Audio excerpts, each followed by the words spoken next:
Hello students, मैं professor Sunil Bakliwal, founder and director Pharmalab academy Pune, आप लोगों के लिए diploma in pharmacy exit exam and pharmacist recruitment exams की प्रिपरेशंस के लिए ऑनलाइन लेक्चर सीरीज लेकर आया हूँ। इस लेक्चर सीरीज में हम लोग exit exam and pharmacist recruitment exam से रिलेटेड जो भी इंपॉर्टेंट सब्जेक्ट्स है, टॉपिक्स है, कंसेप्ट्स है, उन कंसेप्ट के की पॉइंट्स एंड एमसीक्यूज को डिस्कस करेंगे। आज का हमारा ये फर्स्ट लेक्चर है। तो आज लेक्चर 1 में हम लोग फार्मेकोलॉजी सब्जेक्ट से ड्रग एब्सॉर्प्शन टॉपिक में से ट्रांससेल्युलर पैसिव डिफिजन को डिस्कस करेंगे, उसके की पॉइंट्स को डिस्कस करेंगे एंड एमसीक्यूज सॉल्व करेंगे। तो चलिए शुरू करते हैं आज का लेक्चर 1। तो सबसे पहले डेफिनेशन ऑफ ड्रग एब्सॉर्प्शन। क्या होता है drug absorption? What is drug absorption? क्या मतलब है एब्सॉर्प्शन से? तो फार्मेकोलॉजी में एब्सॉर्प्शन का मतलब होता है पैसेज ऑफ ड्रग और entry of drug into the systemic circulation. मतलब सिस्टमिक सर्कुलेशन में ड्रग चला जाना अनचेंज फॉर्म में, that is the absorption. So the definition of drug absorption is drug absorption is the process of movement of unchanged drug from the site of administration to the systemic circulation. Okay? तो यहाँ पे क्या बोला गया है? यहाँ पे बताया गया है कि process of movement of unchanged drug from the site of administration to the systemic circulation। मतलब systemic circulation में या blood circulation में साइट ऑफ एडमिनिस्ट्रेशन से ड्रग अनचेंज फॉर्म में चला जाना, that is the drug absorption. Okay, now अब हम पढ़ेंगे प्रोसेसेस और मैकेनिज्म्स ऑफ ड्रग एब्सॉर्प्शन। तो ड्रग एब्सॉर्प्शन के लिए कौन सी प्रोसेसेस है या क्या मैकेनिज्म्स होते हैं? So the absorption of drug across the absorptive epithelium occurs by one or several of the following mechanisms. So first mechanism or first process is transcellular passive diffusion. Second one is filtration, also known as paracellular transport. It is also known as pore transport and also convective transport. तो यहाँ पे filtration मतलब ही paracellular transport, उसी का मतलब होता है pore transport, उसी का मतलब है कन्वेक्टिव ट्रांसपोर्ट। आपको ये सभी शब्द पता होने चाहिए क्योंकि एग्जाम में एग्जामिनर कुछ भी पूछ सकता है। वो पैरासेलुलर ट्रांसपोर्ट पूछ सकते हैं, वो कन्वेक्टिव ट्रांसपोर्ट पूछ सकते हैं, तो इन सभी का मतलब एक ही होता है। सो आपको ये सभी वर्ड्स जो है filtration, paracellular transport, pore transport, convective transport, ये आपको पता होने चाहिए। So this is the second mechanism और प्रोसेस ऑफ ड्रग एब्सॉर्प्शन और ड्रग ट्रांसपोर्टेशन। थर्ड मैकेनिज्म और थर्ड प्रोसेस है carrier mediated transport. Carrier mediated transport में आता है first facilitated passive diffusion and second one is active transport. Then fourth mechanism और fourth process of drug absorption is ion pair transport and the fifth process is endocytosis. तो students, आज के lecture में हम लोग ट्रांससेल्युलर पैसिव डिफ्यूजन डिस्कस करेंगे। Okay, so transcellular passive diffusion, it is also known as non ionic diffusion. ठीक है, ट्रांससेल्युलर passive diffusion को ही नॉन आयोनिक डिफ्यूजन भी कहा जाता है। जैसे कि इस फिगर में आप देख पा रहे हो कि यहाँ पे सेल मेम्ब्रेन है। Cell membrane that is a semi permeable membrane. Okay, cell membrane is a semi permeable membrane. Semi permeable membrane का मतलब होता है कि वो कुछ सिलेक्टेड मॉलिक्यूल्स को, सिलेक्टेड सब्सटेंस को ही पास होने देता है, सभी को पास होने नहीं देता है। तो यहाँ पे जो ड्रग का डिफ्यूजन हो रहा है, डिफ्यूजन मीन्स मूवमेंट, डिफ्यूजन मतलब मूवमेंट, मतलब ड्रग मॉलिक्यूल्स का मूवमेंट एक जगह से दूसरी जगह पे होना, that is known as drug diffusion. तो यहाँ पे जो डिफ्यूजन होता है सेल मेम्ब्रेन के थ्रू, ये high concentration to low concentration है। यहाँ पे क्या है, इस साइड में हाई कॉन्सेंट्रेशन है और इस साइड में लो कॉन्सेंट्रेशन है। तो इस फिगर में हम देख पा रहे हैं कि ड्रग का जो मूवमेंट है, जो डिफ्यूजन है, वो from higher concentration to lower concentration है थ्रू दी सेल मेम्ब्रेन। तो अब हम इसको समझने की कोशिश करेंगे। और तो देखिए, in passive diffusion the drug diffuses across the membrane in the direction of its concentration gradient, that is from higher to lower concentration। ठीक है, तो पैसिव डिफ्यूजन में क्या होता है? तो पैसिव डिफ्यूजन में जो ड्रग मॉलिक्यूल्स है वो from higher to lower concentration move होते हैं। ठीक है, डिफ्यूज होते हैं from higher to lower concentration. Now this passive diffusion is the energy independent process. Passive diffusion is the energy independent process, मतलब पैसिव डिफ्यूजन के लिए एनर्जी की जरूरत नहीं होती है। ओके, जब भी ड्रग मॉलिक्यूल्स का पैसिव डिफ्यूजन होता है तब उसे एनर्जी की जरूरत नहीं होती है। So it is the energy independent process. तो यहाँ पे हमें दो बात ध्यान रखना है। एक तो जो ड्रग का मूवमेंट होता है, जो ट्रांसफर होता है, जो डिफ्यूजन होता है, that is according to concentration gradient, that is from higher to lower concentration, and second it is the energy independent process। ठीक है, नाउ अब जो पैसिव डिफ्यूजन का रेट है उसके बारे में हम बात करेंगे। So the diffusion rate increases with increase in, तो यहाँ पे जो फैक्टर्स दिए गए हैं, इन फैक्टर्स में यदि इंक्रीज होता है तो जो पैसिव डिफ्यूजन का रेट है वो भी इंक्रीज होगा। तो फैक्टर्स कौन से हैं? तो first one is the lipid water partition coefficient of the drug. Drug का यदि lipid water partition coefficient increase होता है तो ड्रग का डिफ्यूजन रेट भी इंक्रीज हो जाएगा। ओके, दैट मीन्स ड्रग की यदि लिपिड सॉल्युबिलिटी इंक्रीज होती है तो ड्रग का डिफ्यूजन रेट भी इंक्रीज होगा। मीन्स ड्रग की लिपोफिलिसिटी, लिपिड सॉल्युबिलिटी जितनी ज्यादा रहेगी उतना ही ड्रग का डिफ्यूजन रेट ज्यादा रहेगा। सेकंड पॉइंट है the difference in the concentration of the drug on the two sides of the membrane. तो जैसे इस सेमीपोरल मेम्ब्रेन में या सेल मेम्ब्रेन के दोनों साइड्स में ड्रग का कॉन्सेंट्रेशन डिफरेंस जितना ज्यादा रहेगा, जितना ज्यादा कॉन्सेंट्रेशन डिफरेंस रहेगा उतना ही रेट ऑफ डिफ्यूजन ज्यादा रहेगा। So the difference in the concentration of the drug on the two sides of the membrane, तो जो डिफरेंस है कॉन्सेंट्रेशन में, ये जितना ज्यादा रहेगा उतना ही ड्रग का डिफ्यूजन रेट ज्यादा रहेगा। Then third, area of absorptive surface, मतलब एब्सॉर्प्टिव सरफेस, जैसे कि अगर हम स्टमक और इंटेस्टाइन की बात करते हैं तो इंटेस्टाइन में जो एरिया होता है वो स्टमक से कई गुना ज्यादा होता है। तो इंटेस्टाइन में rate of absorption will be more as compare to stomach. ठीक है, सो ये कुछ फैक्टर्स है जिसमें यदि इंक्रीज होता है तो डिफ्यूजन रेट इंक्रीज हो जाएगा। Now the diffusion rate decreases with increase in. अब यहाँ पे जो थ्री फैक्टर्स दिए गए हैं, इन फैक्टर्स में यदि इंक्रीज होता है तो डिफ्यूजन रेट, मतलब पैसिव डिफ्यूजन का जो रेट है वो डिक्रीज हो जाएगा। तो first point is molecular size of the drug. यदि ड्रग की मॉलिक्यूलर साइज इंक्रीज होती है तो उस ड्रग का डिफ्यूजन रेट डिक्रीज हो जाएगा। Second, degree of ionization. Ionization मतलब आयंस फॉर्मेशन। जैसा सोडियम क्लोराइड है NaCl, तो NaCl का आयोनाइजेशन होता है, मतलब सोडियम आयंस और क्लोराइड आयंस फॉर्म हो जाते हैं। यदि किसी भी मॉलिक्यूल्स का ब्रेक डाउन होकर के उससे आयंस फॉर्म होते हैं, कैटायंस और अनायंस फॉर्म होते हैं, तो दैट इज आयोनाइजेशन। अगर आयोनाइजेशन बढ़ता है, नंबर ऑफ आयंस बढ़ जाते हैं, तो डिफ्यूजन रेट डिक्रीज होता है। जितना आयोनाइजेशन बढ़ेगा उतना ही डिफ्यूजन रेट कम हो जाएगा। मतलब यदि आयंस है तो उसका पैसिव डिफ्यूजन कम हो जाता है।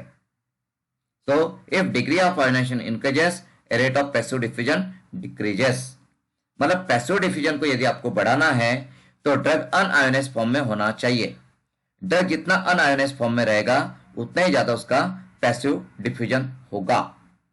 सो जो नॉन पोलर ड्रग्स होते हैं, अनआयोनाइज्ड ड्रग्स होते हैं, वाटर इनसॉल्युबल ड्रग्स होते हैं, लिपोफिलिक ड्रग्स होते हैं, उनका पैसिव डिफ्यूजन का रेट बहुत ज्यादा होता है। वो इजीली डिफ्यूज हो जाते हैं थ्रू पैसिव डिफ्यूजन। ठीक है, then next point is thickness of absorbing membrane. अब एब्जॉर्बिंग मेम्ब्रेन का थिकनेस जितना ज्यादा बढ़ेगा उतना ही डिफ्यूजन रेट डिक्रीज हो जाएगा। सो द पैसिव डिफ्यूजन का rate absorb thickness of absorbing membrane के इनवर्स होता है, इनवर्सली प्रोपोर्शनल होता है। जितना ज्यादा थिकनेस बढ़ेगा एब्जॉर्बिंग मेम्ब्रेन का उतना ही डिफ्यूजन रेट मतलब पैसिव डिफ्यूजन का रेट डिक्रीज होगा। ठीक है।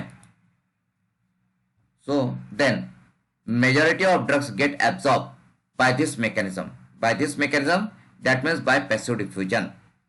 तो मेजॉरिटी ऑफ ड्रग्स मतलब जितने भी ड्रग्स उसमें ज्यादा से ज्यादा ड्रग्स ये पैसिवली डिफ्यूज होते हैं और पैसिव डिफ्यूजन के थ्रू ही एब्जॉर्ब होते हैं। Many lipid soluble drugs like barbiturates, morphine, non electrolytes like alcohol, urea etcetera are absorb by this process. ठीक है। तो यहां पे ये जो पैसिव डिफ्यूजन है और ट्रांससेल्युलर पैसिव डिफ्यूजन मतलब नॉन आयनिक डिफ्यूजन, इसके जो की पॉइंट्स है या ये जो कंसेप्ट है इसको हमने यहाँ पे समझने की कोशिश की है, यहाँ पे हमने डिस्कस किया है। तो चलिए अभी इसी के बेस पे हम लोग इससे रिलेटेड एमसीक्यूज को सॉल्व करते हैं। ये जो एमसीक्यूज यहाँ पे आए हैं ये एमसीक्यूज कभी ना कभी किसी न किसी एग्जाम में जरूर पूछे गए हैं। मतलब या तो जीपैट में पूछे गए होंगे या फिर फार्मासिस्ट रिक्रूटमेंट एग्जाम्स में पूछे गए हैं या फिर ड्रग इंस्पेक्टर के एग्जाम में पूछे गए हैं। तो यहाँ पे फर्स्ट क्वेश्चन है, पहला question, all are characteristics of passive diffusion except. आपको यह बताना है कि यहाँ पे जो चार ऑप्शंस दिए गए हैं ये सभी पैसिव डिफ्यूजन के कैरेक्टरिस्टिक्स है, एक को छोड़ करके, तो वो कौन सा है। तो यहाँ पे option A, drugs moves down the concentration gradient. Option B, it is an energy independent process. Option C, drugs moves up the concentration gradient. And option D, it is non saturable process. ठीक है, ऐसे चार options आपको है। सो हम one by one discuss करते हैं। तो यहां पे हमारा क्वेश्चन है, all are characteristics of passive diffusion except. तो first option, drugs moves down the concentration gradient. Yes, सही बात है।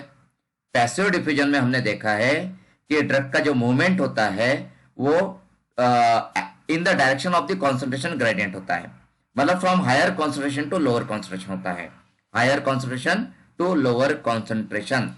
So drugs moves down the concentration gradient.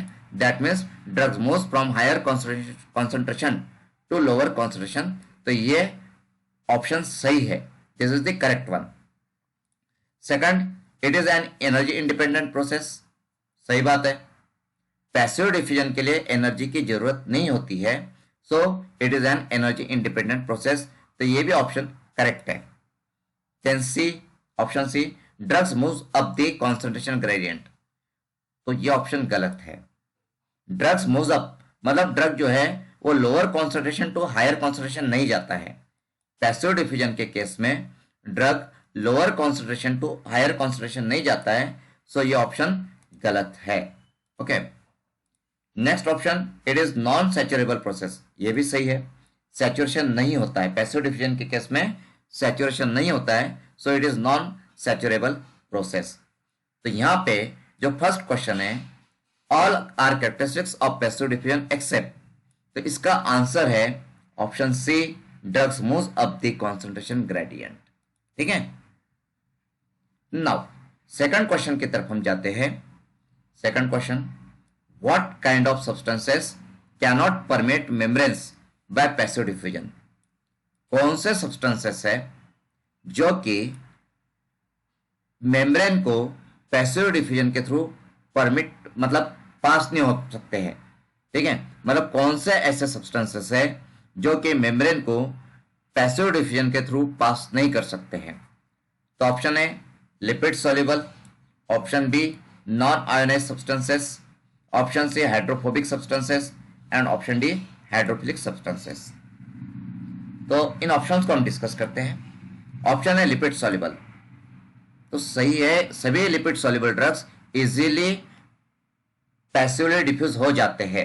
जितना लिपिड सॉल्युबिलिटी ज्यादा रहेगा, जितना लिपिड वाटर पार्टीशन कोएफिशिएंट ज्यादा रहेगा, उतना ही वो इजीली डिफ्यूज होता है पैसिवली। तो पैसिव डिफ्यूजन के लिए लिपिड सॉल्युबिलिटी मस्ट है, जितनी ज्यादा लिपिड सॉल्युबिलिटी उतना ही इजी पैसिव डिफ्यूजन। सेकंड है नॉन आयोनाइज्ड सब्सटेंसेस। सही है। जितना ड्रग का आयोनाइजेशन कम होगा, मतलब जितना ज्यादा वो अनआयोनाइज या नॉन आयोनाइज फॉर्म में रहेगा, उतनी उसकी लिपिड सॉल्युबिलिटी ज्यादा रहेगी, मतलब उसका पैसिव डिफ्यूजन ज्यादा रहेगा। Then hydrophobic substances, hydrophobic substances जो होते हैं वो लिपोफिलिक होते हैं। Hydrophobic substances are generally lipophilic, okay. और लिपोफिलिक है मतलब लिपिड सॉल्युबल है, और लिपिड सॉल्युबल है तो इजीली वो क्रॉस कर जाएंगे पैसिव डिफ्यूजन के थ्रू। देन हाइड्रोफिलिक सब्सटेंसेस, अब जो हाइड्रोफिलिक सब्सटेंसेस होते हैं वो जनरली पोलर होते हैं या आयोनाइज होते हैं, ठीक है। और हाइड्रोफिलिक सब्सटेंसेस अगर है मतलब उनकी लिपिड सॉल्युबिलिटी कम है, उनकी लिपिड सॉल्युबिलिटी कम है तो उनका पैसिव डिफ्यूजन भी कम होगा। तो सेकंड क्वेश्चन का जो करेक्ट आंसर है that is option D, okay, this is the correct answer, okay. Hydrophilic substances जो होते हैं वो पैसिव डिफ्यूजन से easily passive diffusion through pass नहीं होते हैं, okay. Next question, the main mechanism of most drugs absorption in GI tract is, okay. Option है active transport, option B filtration, option C endocytosis and exocytosis, and option D passive diffusion, okay. तो जैसे हमने देखा है, पहले भी discuss किया है कि मोस्ट ऑफ द ड्रग जो है वो पैसिवली डिफ्यूज होते हैं, most of the drug passively diffuse होते हैं। सो इसका correct answer is option D, okay, option D, that is the main mechanism of most drug absorption in GI tract is passive diffusion. Now next question की तरफ हम चलते हैं। A weakly acidic drug will most likely to be absorbed from the stomach because the drug which exists primarily D. अब option देखते हैं। Option A unionised more lipid soluble form, option B ionised more water soluble form, option C form of weak acid and more soluble in acid media, and option D ionic form of the drug which facilitates diffusion। अब यहाँ पे क्या कहा गया है, यहाँ पे बोला है वीकली एसिडिक ड्रग, और कहाँ पे, स्टमक में। अब ड्रग जो है वो वीकली एसिडिक है और स्टमक है, स्टमक में भी एसिडिक मीडिया होता है। स्टमक में क्या होता है, एसिडिक मीडिया होता है, एसिडिक पीएच होती है स्टमक की। तो एसिडिक पीएच पे या एसिडिक मीडिया में जो वीकली एसिडिक ड्रग होते हैं वो अनआयोनाइज्ड होते हैं। एसिडिक मीडिया में या एसिडिक पीएच पे वीकली एसिडिक ड्रग का आयोनाइजेशन होता नहीं है, वो अनआयोनाइज होते हैं। और यदि ड्रग अनआयोनाइज है तो उनकी लिपिड सॉल्युबिलिटी ज्यादा होती है, और अगर ड्रग लिपिड सॉल्युबल है तो इजीली पैसिवली डिफ्यूज हो जाते हैं। तो यहाँ पे करेक्ट आंसर क्या आएगा, तो correct answer is unionised more lipid soluble form, ठीक है। मतलब अगर वीकली एसिडिक ड्रग है और यदि वो स्टमक में है तो वो ड्रग अनआयोनाइज्ड फॉर्म में रहेगा, मोर लिपिड सॉल्युबल फॉर्म में रहेगा, और इसलिए वो वहां से इजीली एब्सॉर्ब हो जाएगा, ठीक है। Next question, a hydrophilic medicinal agent has the following property. Hydrophilic मतलब वाटर सॉल्युबल, मतलब पोलर, ऐसा हम बोल सकते हैं। क्वेश्चन में रीड करता हूं दोबारा। Uh hydrophilic medicinal agent has the following property. Option A, low ability to penetrate through the cell membrane lipids.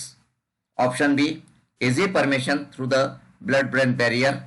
Option C, high reabsorption in renal tubules. And option D, gets absorbed by transcellular passive diffusion easily. अब drug जो है hydrophilic है, मतलब उसकी lipophilicity कम है, lipid solubility कम है। तो ऐसे जो ड्रग्स होते हैं वो पैसिवली जल्दी से डिफ्यूज नहीं होते हैं, मतलब ऑप्शन डी तो करेक्ट नहीं है, दिस इज रॉन्ग इसके बारे में। देन अगर ड्रग की लिपोफिलिसिटी कम है तो उसका रिएब्सॉर्प्शन भी कम होता है, वो रिएब्सॉर्ब नहीं होगा, तो ऑप्शन सी भी गलत है। Then easy permeation through the blood brain barrier, blood brain barrier को क्रॉस करने के लिए drug must be lipid soluble.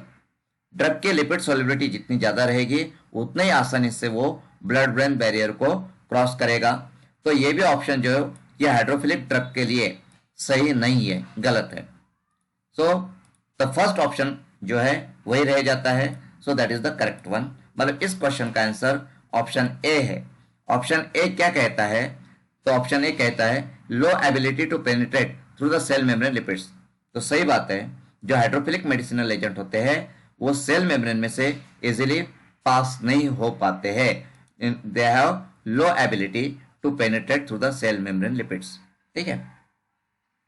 Now the next question is the rate of diffusion of drug across biological membrane is. Rate के बारे में पूछा गया है।